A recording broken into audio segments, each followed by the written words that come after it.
I have three things to say. Daily LeetCode, daily LeetCode, daily LeetCode. Welcome back to the hyperbolic coding chamber. Need I say more? We are back again once we have returned back to the Coliseum to pit ourselves not against the LeetCode, not against ourselves, not against the problems, not against the computers, and not even against humanity. We are pitting ourselves against the LeetCode developers. I'm realizing there's always a plot line of the LeetCode something about the. So you know what? They're good. They're good people. I haven't met them, but they're good people. So we're just doing some problems, just regular LeetCode. But that being the case, we have some comments as per usual. Also, yesterday we started a new thing called the Hyperbolic Game Development Chamber. This is a chamber that is specifically designed not to pump out quality games, but to pump out a surplus of quantity, a large quantity of games. Hopefully trying to reach the largest amount of games released per square mile in this area where I live. So the games, they're going to be hot piles of garbage, and we're just going to ship them out with all the dark patterns, to keep people zonked in, and looking at their phones. So, I mean, you tap the screen, it's going to ask you to pay $4.99. So that's going to be the goal. But that channel, I was thinking about having it be on this channel. I think for the sake of diverting content properly, it's probably going to be on a separate channel. This channel is still pretty young, but I think it might just make more sense to see how far the game dev thing goes. Because I have other content I want to make, and it kind of seems weird throwing it all on one channel. So that is what we're going to do. And so I'm going to throw it on the other channel, and that next video is going to come out tomorrow for that game development channel. So you might want to subscribe to that channel as well. But the Discord is going to be the same because we're all one people, one love, one code. So the new channel is likely going to be in the description of this video. So I never thought I would say this, but you should subscribe to that channel. So maybe that would be cool. But yeah, you should check out that channel if you're interested in game dev and stuff like that. And so, yeah, maybe we'll do some cool stuff there and see what is going on. So that being the case, we have some comments, and we must take a look. So we have a comment from the legendary Peter Peterson, an actual real person. This is their actual name. I don't know about you, but honestly, since I've started with LC every day I submit a solution, I get a dopamine kick. It's somehow addicting, isn't it? True! This is a true statement. This is actually true. Once you get past the torture, and generally there's just a lot of torture, the torture is almost endless. It's actually a feel-good moment. So yeah, there's something about that. I forgot how the saying goes, but it's something about how if it's sweet in the beginning, it tastes bad in the end. And there's something about if it tastes bad in the beginning, it's good at the end. So there's something there about that. And yeah, I think there's just nothing like, at least sometimes I think there's nothing like progression. Like you do a problem you couldn't do in the past, or you solve a problem and the previous version of yourself couldn't solve that problem. There's just something about looking at the delta between that reality and this reality that is like lightning strike the dopamine receptors. So I have nothing more to say but facts. We have Japno saying, Pog, game dev, good luck. I will need it. Thank you for the comment. Yeah, we're going to need a lot of luck. No sleep, no food, no life, only games. True. Tangentially, no game, no life is a good anime. Anime that was actually slept on. So that's unfortunate. That was a really good show. I don't know if it ever got a season 3. But yeah, no sleep, no food, no life, only coding. So everything is coding now. And then we have a comment from legendary Ice Cream Man 1337. Wait, you're doing both. Don't forget to eat and sleep. True. Yeah, I wanted to have the LeetCode thing figured out more before we did this, but it just kind of felt like I was dragging my feet, and I kind of want to stop dragging my feet. So we'll try our best to keep it going with it, but I don't know how well it's going to go, but we'll try our best. And yeah, hopefully we have something to show by the time we're done with it. Otherwise, the channel will be dead. So maybe we'll pivot to something else. If we fail, we'll pivot. So, while you're doing both, I'm gonna try. And then we have Genzo with a picture of Gus. The brand new chamber. True. It is a brand newish chamber. Brand new. So, hey, you definitely are going to want to check out that chamber. Hopefully it'll be a cool chamber. You know, there's going to be a lot of cool stuff there. There's also going to be a cast system there. So I wish there was some kind of LeetCode for game dev. Maybe that's a project we can work on. But you know this. The newest chamber is here. And we have a legendary comment from Yasir Gauti. I haven't seen this comment from Yasir in a minute, but he's a legend. What's your specs, sir? And what do you recommend for me so I can game dev as well? My specs, I just use a regular MacBook. Yeah, I use one of the regular MacBooks with, I think it's with one of the M1 chips, the M1 Max chips. I gotta be honest, Apple figured it out with those chips, so I'm gonna be honest, everything Apple touches turns to gold. Someone has to say it, so I said it. But yeah, I think anything, it depends on, I think it probably depends on the games you want to make, but probably depends on the games you want to make or more. Then from there, the engine you want to use. But if doing 2D or basic stuff, what you have is probably already great. Yeah, I've never used Unity. I used to dabble in a very, very small amount of Unreal. Actually, I did dabble in Unity as well. But yeah, Unreal is very heavy. It took forever just for the project to compile, which was particularly torturous. So we have a comment from ADC. My English teacher called the sentence hyperbolic and my ears perked up like a little LeetCode mouse. Let's go. Yo, the hyperbolic coding chamber is rapidly expanding. That is pretty cool, though. That is pretty cool. He said LeetCode mouse. That's pretty funny. But yeah, that's pretty cool, though. Gonna have to check out that story in the Discord. But if you're interested in joining the Discord, it's pretty cool. We just had Emlon Yusk join the other day. So he's been dropping some pretty cool facts about directed graphs as well as the underlying DAG structure present in dynamic programming problems. So you're going to want to join to have Emlon Yusk talk to us about some of those things. And then I think we have Adam Sandler scheduled for tomorrow. So we're going to have just a good time in the Discord tomorrow. So you should definitely join for those reasons. That being said, what you shouldn't join for is for LeetCode, because LeetCode, actually no, you should join for LeetCode, but we're just gonna jump into it as per usual. So we have more problems to do. And we're gonna do an hour and see how far we get. We've surprisingly been able to make good progress recently. Mostly easies though. I'm sure we'd make more progress if we did more mediums, but this is just what we're doing, so we're just gonna have to nut up. So yeah, so hopefully we can get to 600 before December 29th. That would be pretty cool, but likely unlikely. So we're just gonna jump into it. We have verifying an alien dictionary. I'm not exactly certain if we already did this one. Okay, it looks like we already did this one. I think the time complexity, actually, yeah, we're already doing it. So let me double check something. Yeah, we already started. That's what I forgot to do. And then I'm pretty sure the day count is wrong in the video. So this should be 177. So we have verifying an alien dictionary.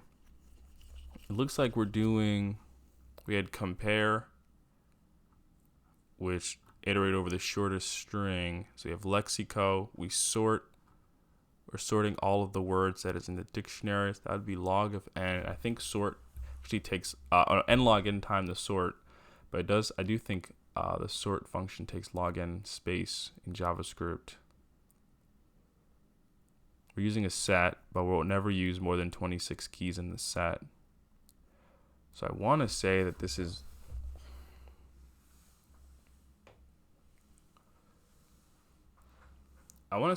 n log n to sort plus O of s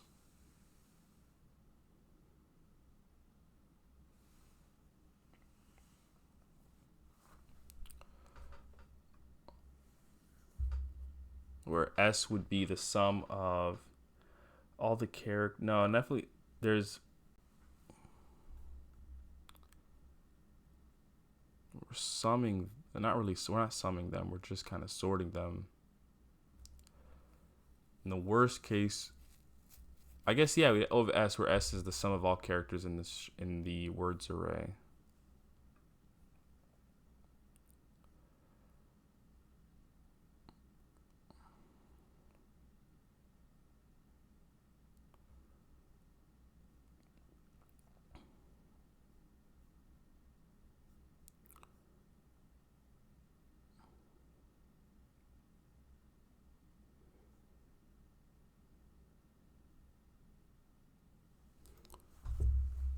So that's it. Find a way to do this without sorting.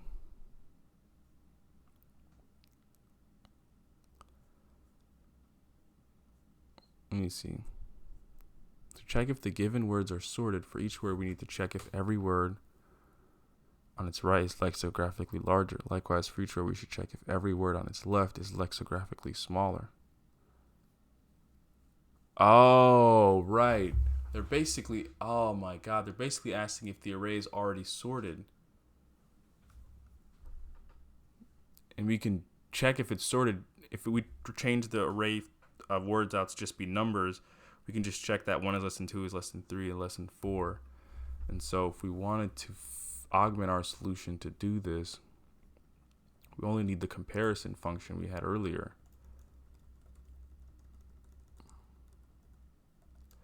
We could just say for let I is equal to 0, I is less than words dot length minus 1, I plus plus, and we'll just say if words will compare words sub I and words sub I plus 1, and if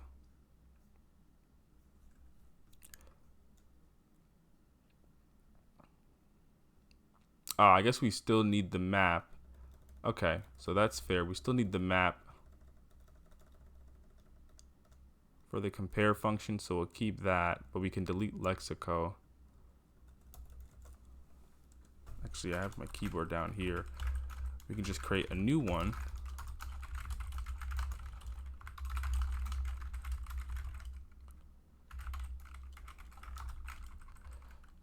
And we'll actually go from words to words dot length minus 1. And then we'll just check. We can run that compare function. We'll pass in the map words sub I and words sub I plus 1. And if it's equals 1, right, then we want to return false.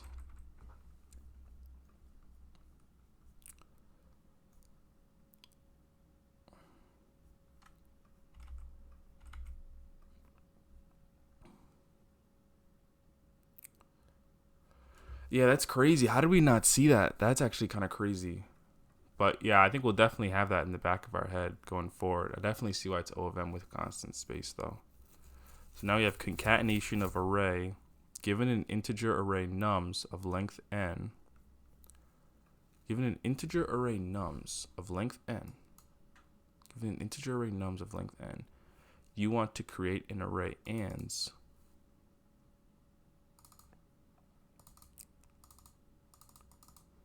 Given an integer array nums, so you have nums of length n, you want to create an array.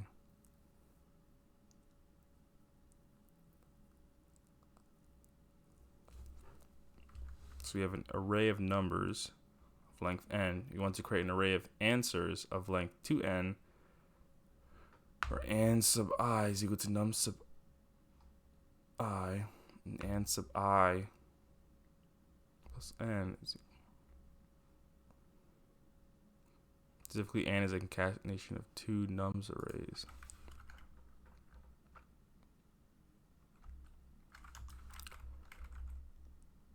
Sounds like we're just concatenating the arrays.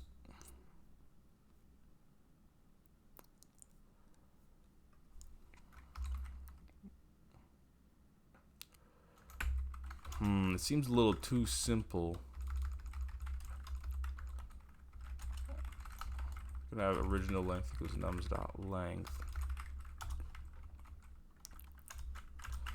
Then we could just do while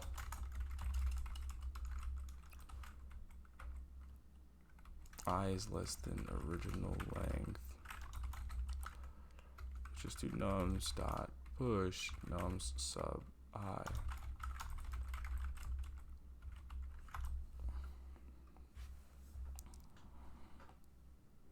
Oh, I forgot to do I plus plus.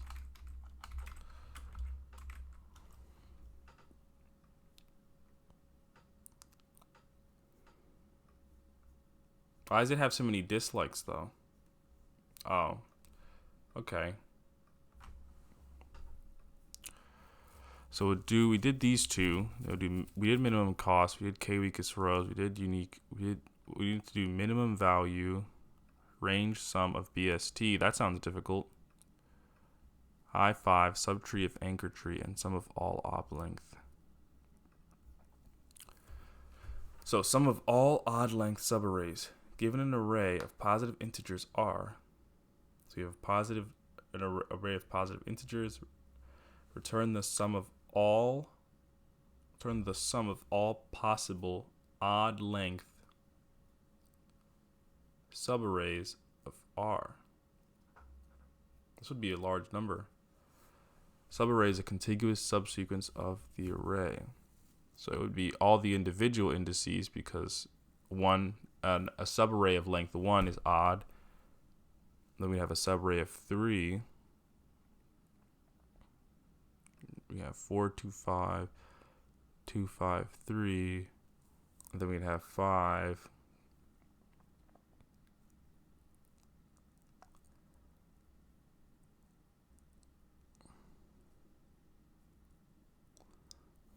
I think we could pretty much just write exactly what they want us to write here, but it's kind of hard to tell what the time complexity is.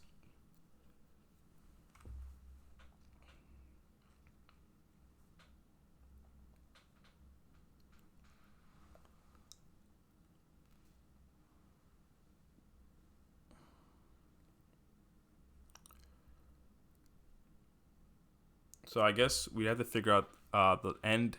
If we did something where we just figured out the number of odd, the largest odd subarray is the end, right? And we can tell that by the length of the array. So if the length of the array is odd, that'll be our largest odd subarray. And if it's even, we can subtract 1 to get it to be odd. From there, we could start at 1 and increment. We'd have another inner loop, which would compute the sum of all those values starting at 1 and sum them all up. But it feels like there could also just be... Yeah, maybe we'll just do that. So it seems like it would work here. Our inner array would pretty much sum our inner array would start from the first index, sum those 3 values, then move to the next index and sum that length of values. Maybe we'd have 3 for loops there. One to do all the lengths, one to iterate and give every character that chance.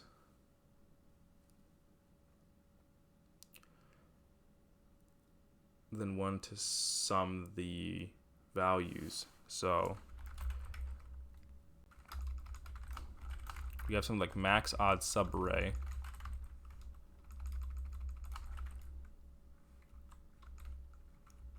Would be equal to if r.length mod 2 does not equal 0, right? Then it's just that. Otherwise, it's r.length minus 1. Then we can do for let I, and we'll also have something like let sum equals 0, and we can return some down here. We'll let I equals 0 and do while I is less than max odd len. And like we said earlier, we want to start at 1.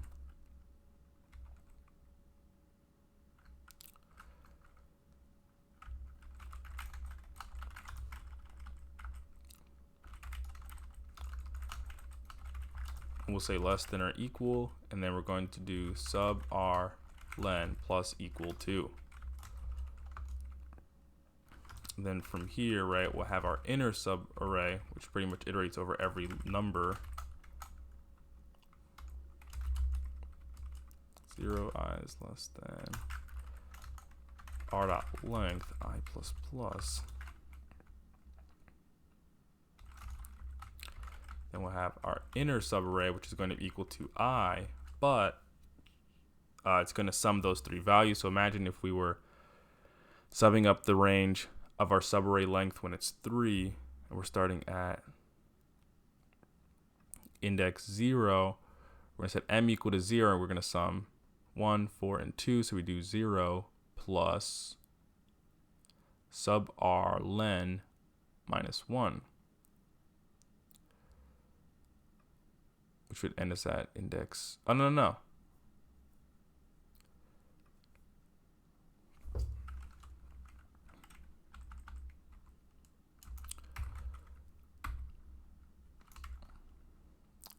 And we'll say m plus sub r len. Right, m is less than m plus sub r len.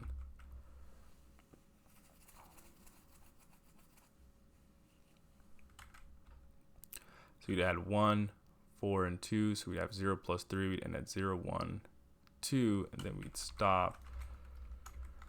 And then I think we should just be to say sum plus equal r sub m. So we start with 1, we start at index 0. Now we want to, for each for each subarray of length 1, we're going to add that character, right? So we're going to add 1. We have to change this to m.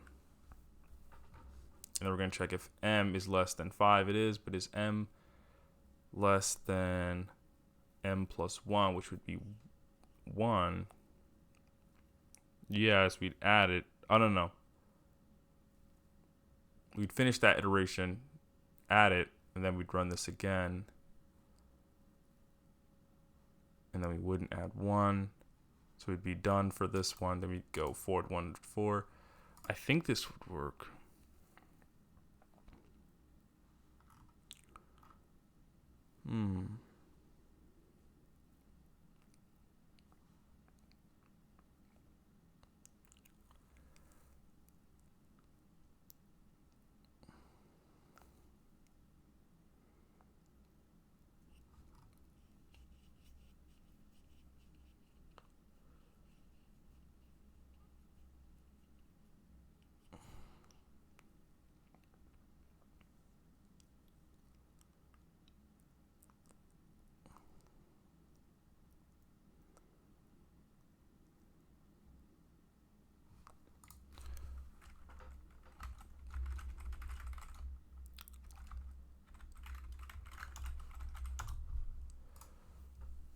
I think I know what's happening, but I want to double check.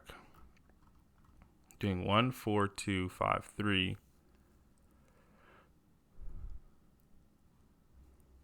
Which is fine. 1, 4, 2, 5, 3. We have 4, 2, 5.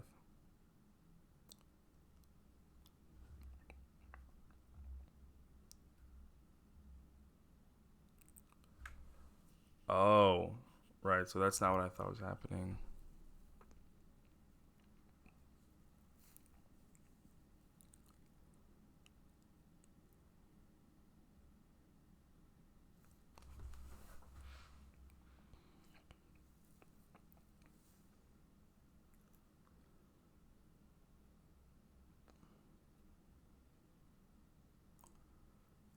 1, 4, 2.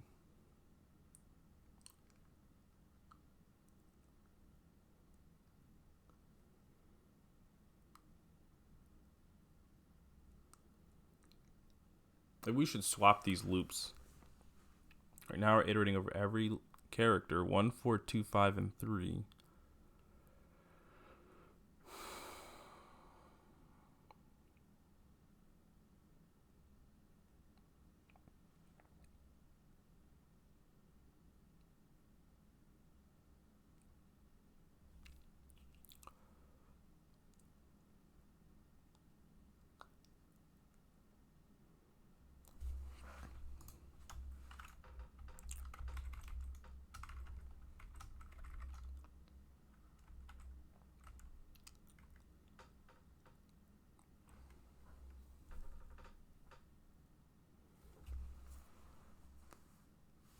One, 4, 2, 5, 3. Triple for loops are very confusing, but we have a subarray of length 1 that we would like to process. 1, 4, 2, 5, and 3. The problem is we would do this for each indices. So in this new version,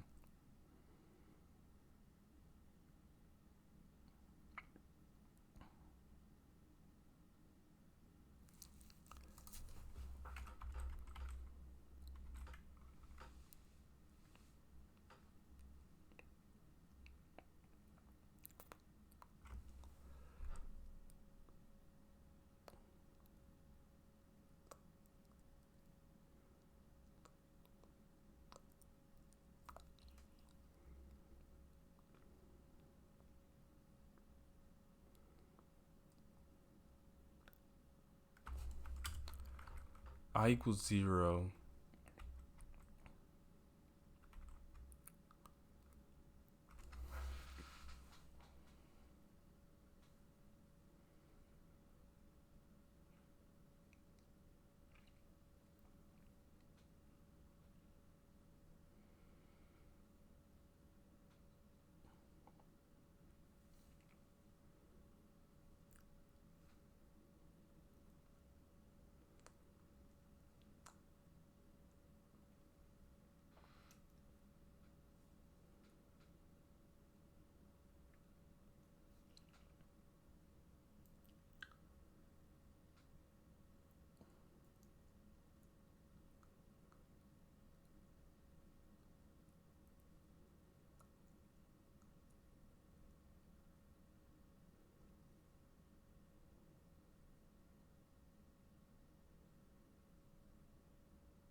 The focus number is 1.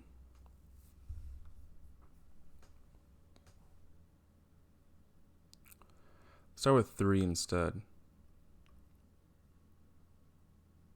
I'd like to process groups of 3, but for every number. So we iterate over the whole array.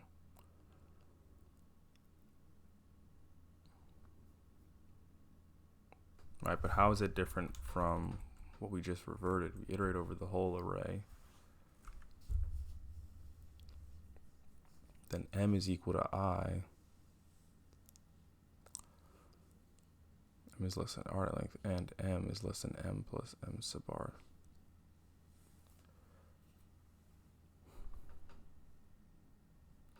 Sum plus r sub m.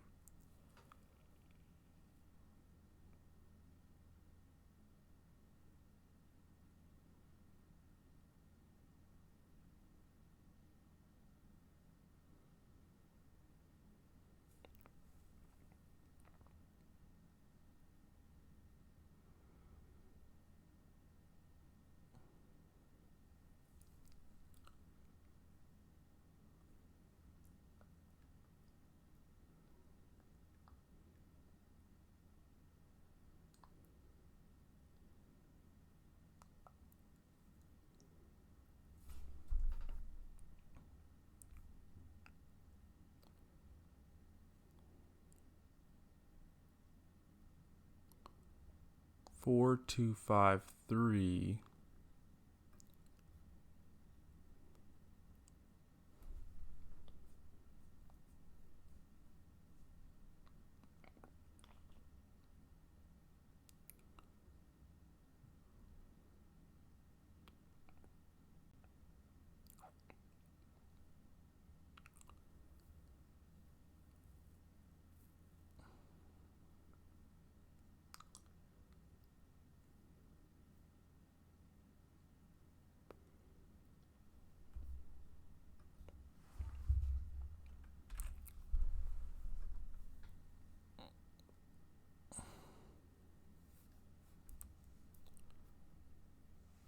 Even now, our answer is still off. Something crazy.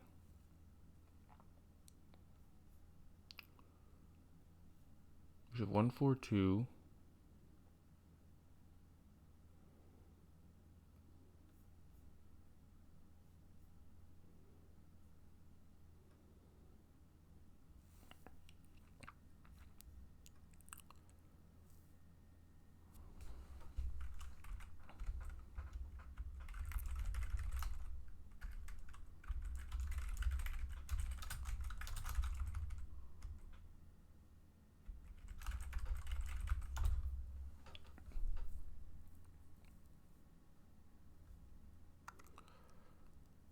One, 4, 2, 5, 3.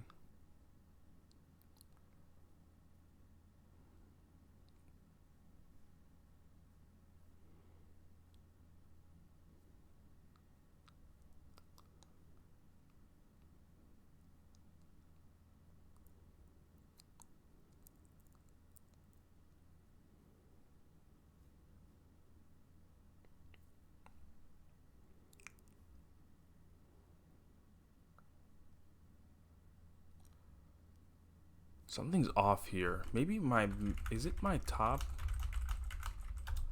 level max odd len?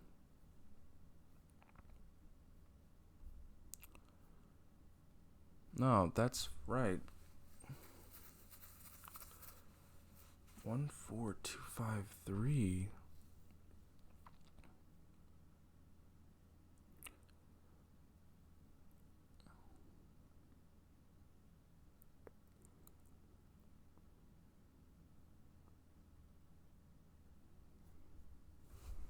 There should be I.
So we have 142, 425, 253.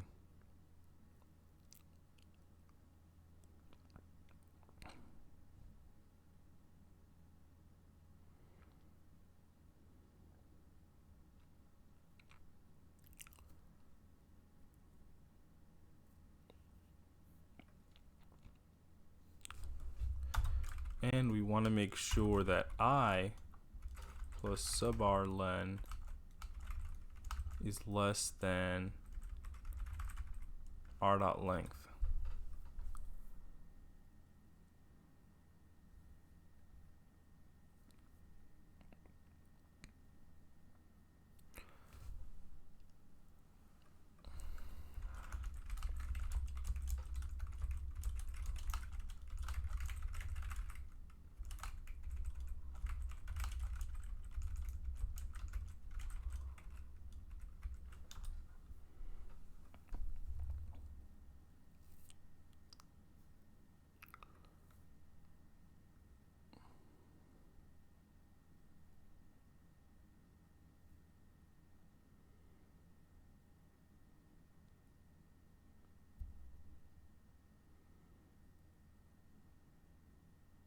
This is taking quite a while.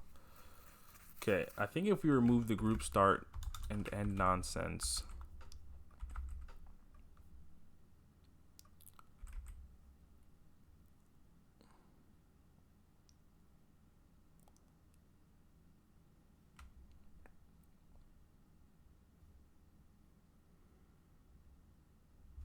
still it kind of takes a crazy amount of time.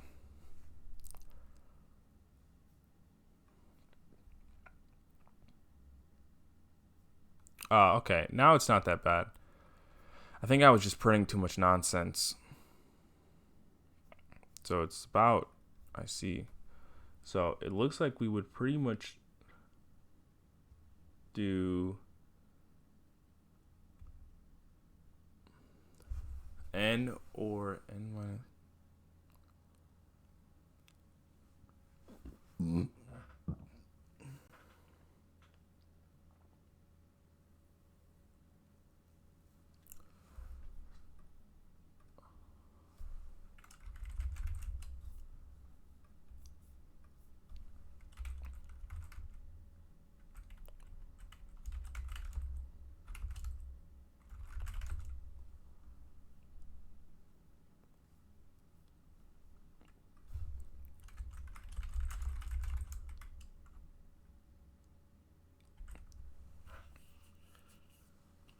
So we're pretty much gonna do, we're gonna have n or n minus 1 groups.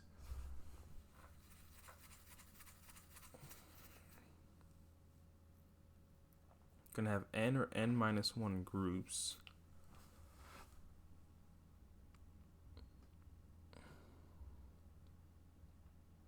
It kind of feels like n squared, or just kind of just say stuff, but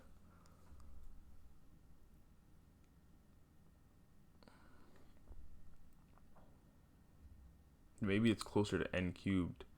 We have 3 for loops, but the for loop only ever goes to the size of the group. At the end we'll have done less than n operations per second for loop. But I guess it's technically, I'm not sure if it would be closer to n squared or n cubed. Could you solve this problem with linear time complexity?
In the end, we are just adding.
Linear time is crazy.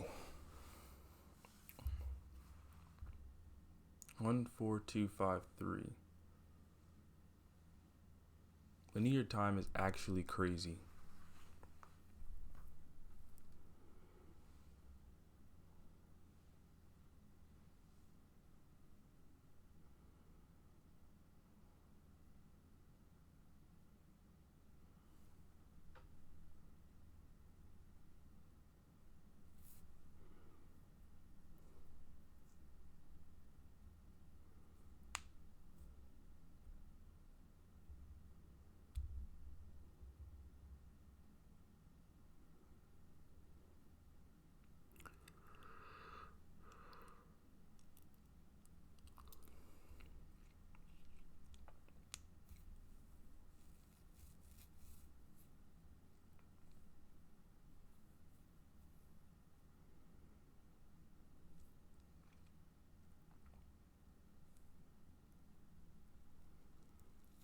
One, 4, 2, 5, and 3.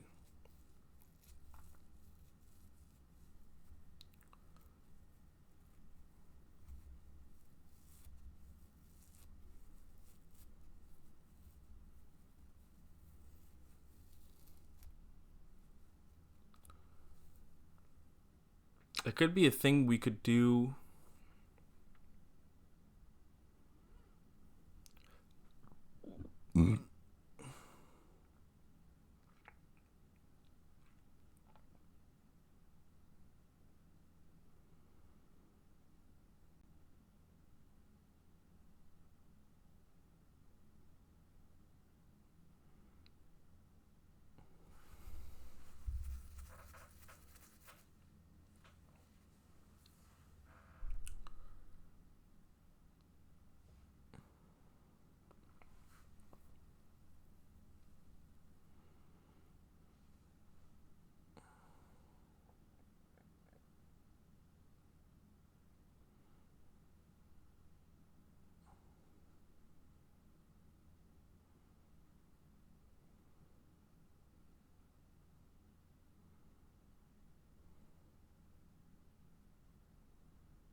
The odd length subarrays of. This is crazy. Linear time is crazy. If we could maybe know the max sum ahead of time, but that seems impossible.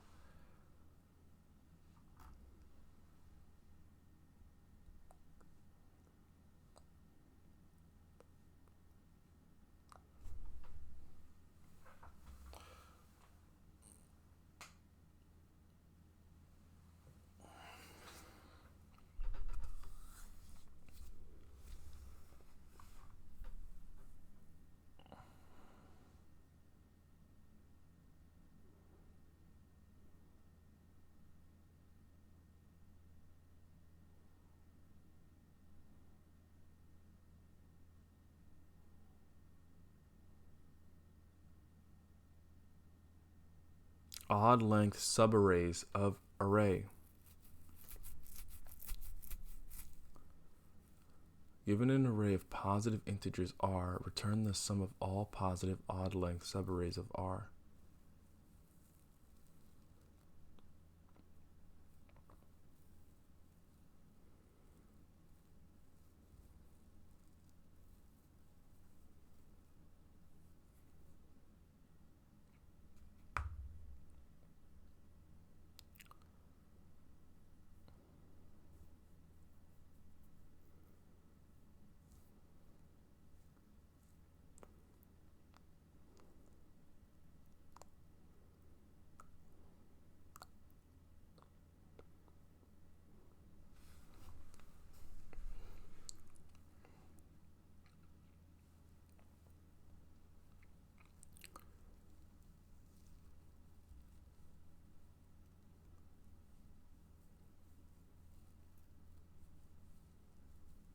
Maybe we already have a linear time solution.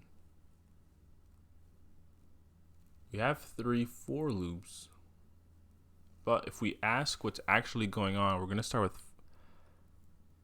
at the 0 index, we're going to sum these two, then go to 4, sum these two, and then go to 2 and sum these 3. Then we're going to go to 5 and sum these. Then we're going to go to 1. And at the end of that, we'll have done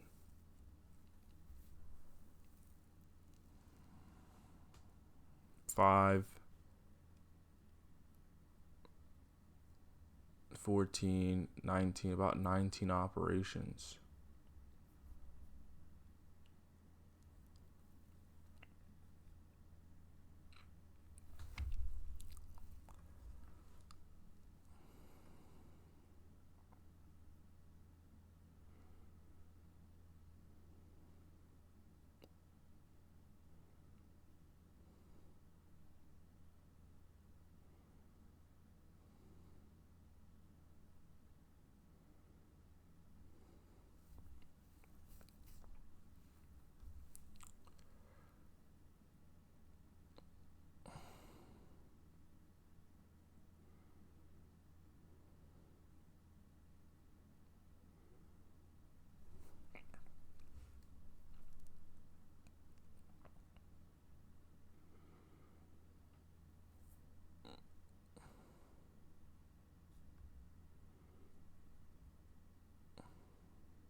Hmm.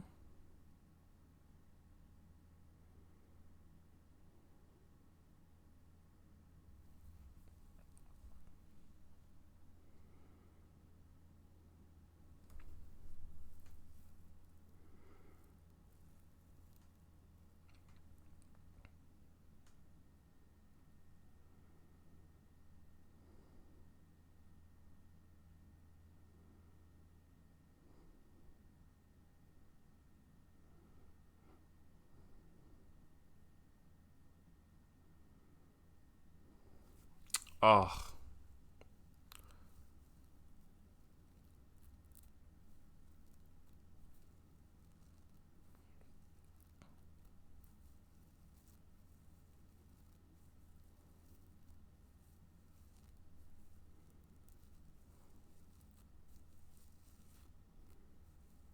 this is still n squared? Oh, you're right.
This is crazy.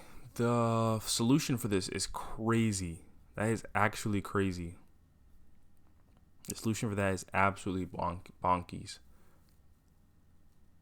Yeah, we're never going to get that one. That one is way too deep of a pattern in the problem. Maybe we'll get there in the future, but that is crazy.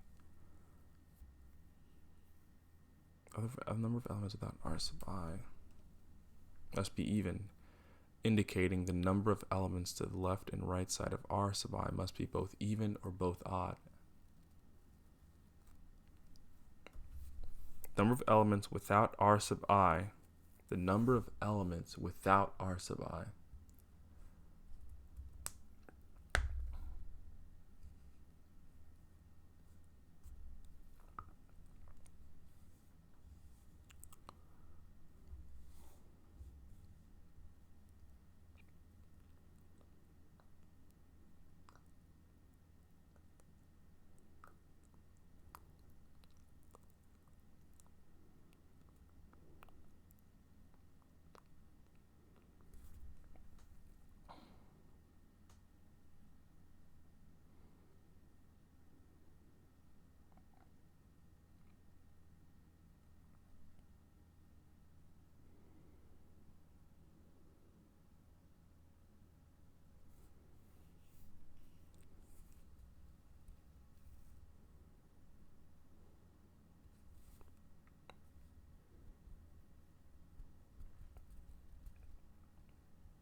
Interesting.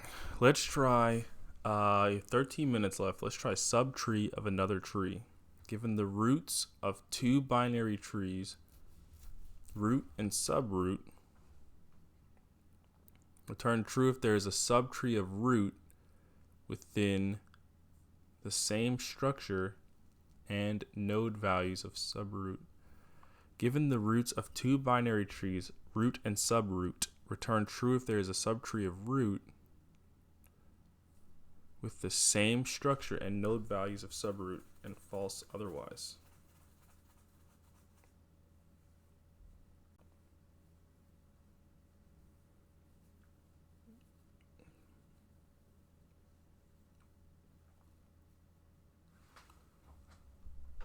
The tree could also be considered subtree of itself.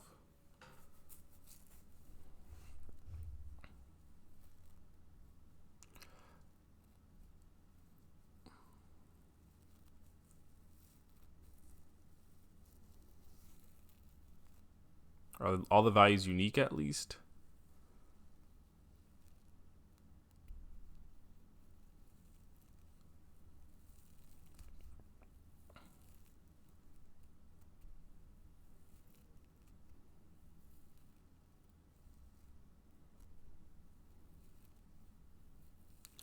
I think we can do this, but it would be an n squared time. So we could just do a DFS for root, and we'll just check. We can have pretty much two functions. We're going to do a DFS, so we'll just go through the binary tree as usual. And then if we ever find a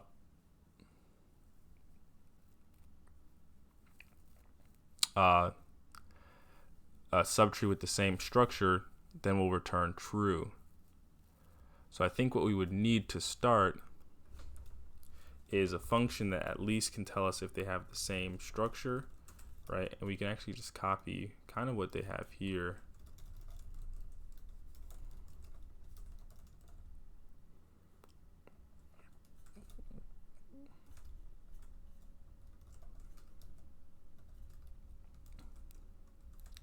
And then the goal will just to basically implement that same structure function, and we'll have a node 1, node 2, and we'll just make sure they have the same structure. To make sure they have the same structure, we have to make sure they have the same values and the same structure going downwards. So The first thing we're gonna have to chain a few because we want this to be recursive, so we can treat this as though we're solving a few different subproblems, two subproblems. So if they have the same subroot, then their value should at least be the same.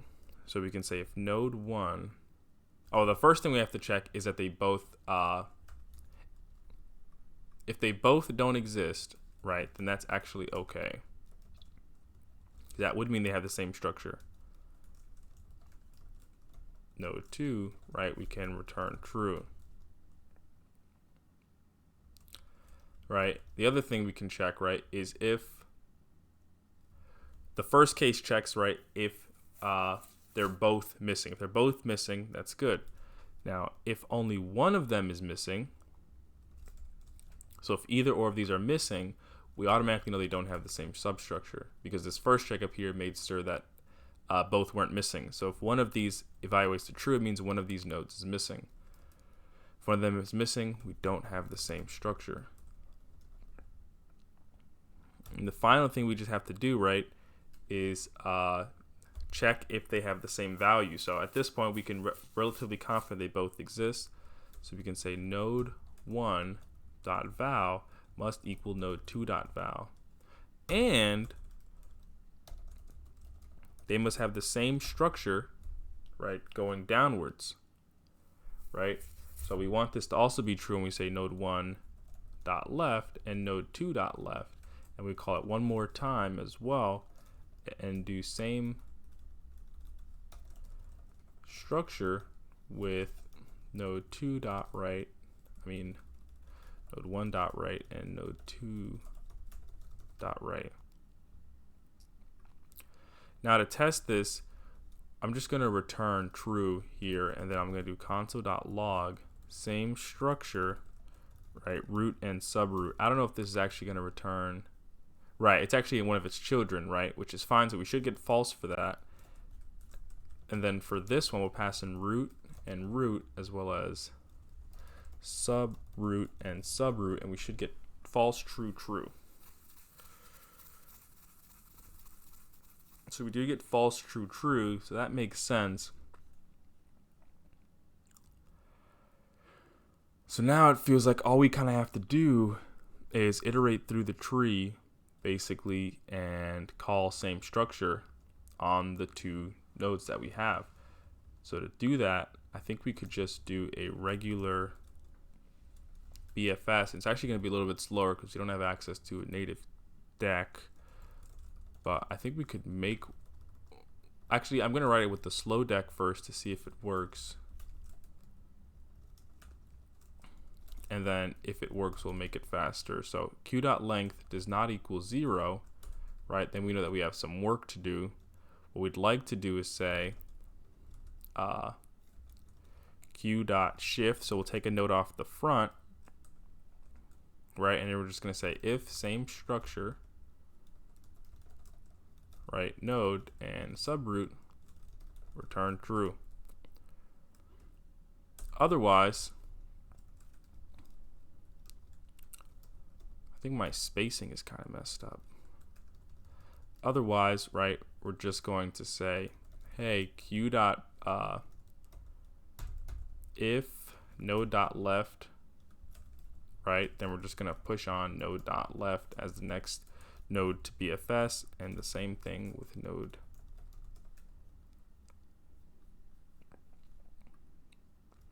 dot right. And if we never find it, we'll just return false.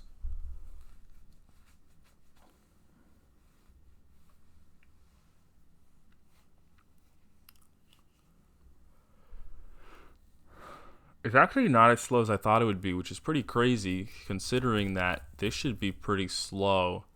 Same structure takes linear time in the worst case. I guess maybe it's one of those worst case versus average case things. Same structure takes linear time. We're doing a linear time iteration through the tree. This is pretty much just saying n squared. The issue though being that when we do q.shift, it's actually going to do n operations to shift it off of the queue. So that actually does take a long time. But apparently not that much longer.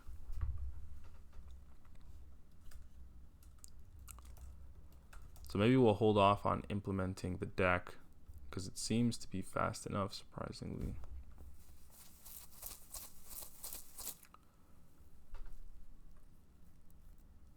So I'm thinking n squared time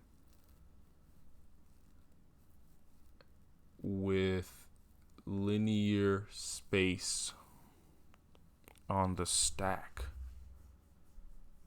Because at worst case, we can go to a depth of n, where n is the number of nodes in the tree.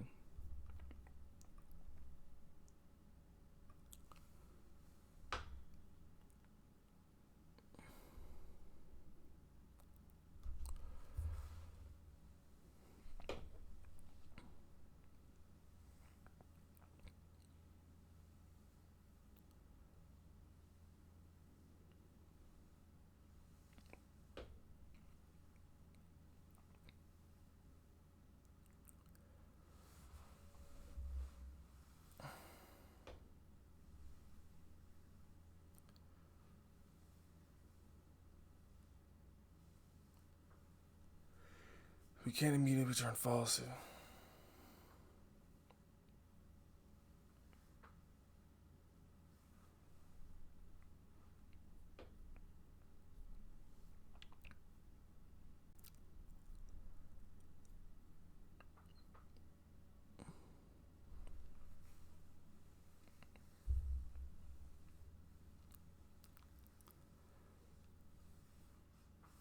So it looks like we did the same thing, except they did.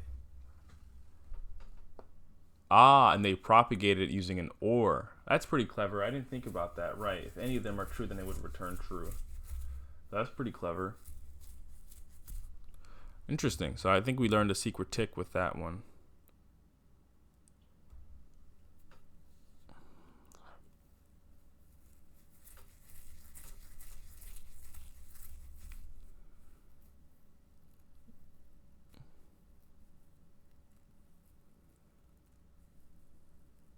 Right. I said n squared, but the trees aren't guaranteed to be the same height or have the same number of nodes. So what I should have said was m times n and not assume that. Then for the space complexity, we use the Q.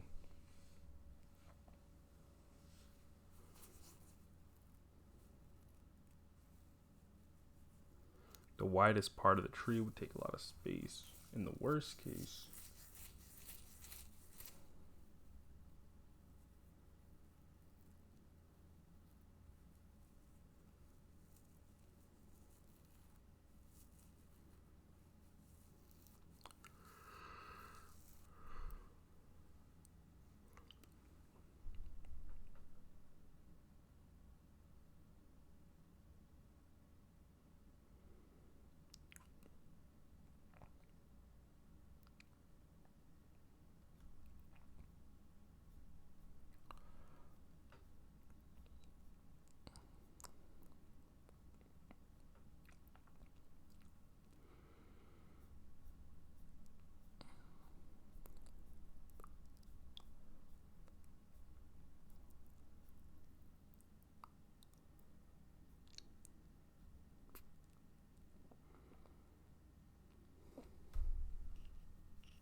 You recall that the cost of comparison of two integers is constant.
This is a good answer.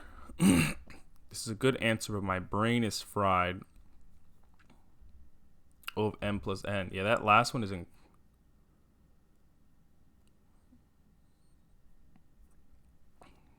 Last one is actually incredible. So I'm actually gonna save that one to read for tomorrow, and we'll stop there.